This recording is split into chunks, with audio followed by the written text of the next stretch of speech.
আসসালামু আলাইকুম। বরাবরের মতন আবারও আরেকটি ঈদ মেনু নিয়ে চলে এসেছি আমি মাসুমা আমার চ্যানেল থেকে। আশা করি সবাই অনেক ভালো আছেন। আমার আজকের রেসিপির নাম চিকেন মালাই গ্রেভি। তো চলুন ভিডিওটি দেখে আসি। ম্যারিনেশনের জন্য আমি এখানে 1/4 কাপ টক দই নিয়েছি এবং 2 টেবিল চামচ লেবুর রস, কাঁচামরিচ পেস্ট 2 টেবিল চামচ, ধনে পাতা কুচি পরিমাণ মতন দিয়ে সব কিছুকে মিক্স করে নিব। কাঁচামরিচ পেস্ট যদি কারো কাছে একটু বেশি মনে হয় সেক্ষেত্রে আপনারা কমিয়ে নিতে পারেন। কিছু স্পাইস দিয়ে দিব, যার মধ্যে জিরার গুঁড়া, মরিচের গুঁড়া, চিলি ফ্লেক্স, গরম মশলা গুঁড়া ও লবণ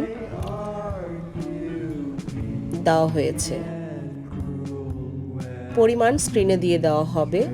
যেই বাটিতে আমি টক দই নিয়েছিলাম সেই বাটিতে 1/4 কাপ বা 4 টেবিল চামচ সাদা তেল বা সয়াবিন তেল দিয়ে দিচ্ছি এবং চিকেনটাকে খুব ভালোভাবে ম্যারিনেট করে 2 ঘন্টার জন্য রেখে 2 ঘন্টা পর একটি প্যানে বাটার দিয়ে দিচ্ছি 2 টেবিল চামচ।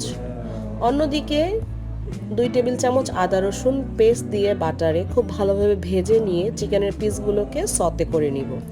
চিকেনে যখন দাগ লেগে যাবে সেই ক্ষেত্রে আমরা এখানে 1 থেকে 1.5 কাপ পানি দিয়ে দেব চিকেনটা খুব ভালোভাবে কুকড হওয়ার জন্য। যেহেতু আমাদের চিকেনটা টক দই দিয়ে ম্যারিনেট করা ছিল তাই চিকেনটা নর্মালি একটু সফট হয়ে গেছে এবং সেক্ষেত্রে খুব বেশি পানি দেওয়ার দরকার নেই। এই রান্নাটা পরিবেশনের জন্য সাদা পোলাও, নান, লুচি বা পুরি দিয়ে খেতে অসাধারণ। যারা কোরবানির গোশতকে স্কিপ করতে চাচ্ছেন তাদের জন্যই এই আয়োজন। তো তৈরি হয়ে গেল আমার মালাই চিকেন গ্রেভি। আশা করি সবার কাছে অনেক ভালো লাগবে। বাসায় ট্রাই করবেন, শেয়ার করবেন। সবাই অনেক ভালো থাকবেন। আল্লাহ হাফেজ।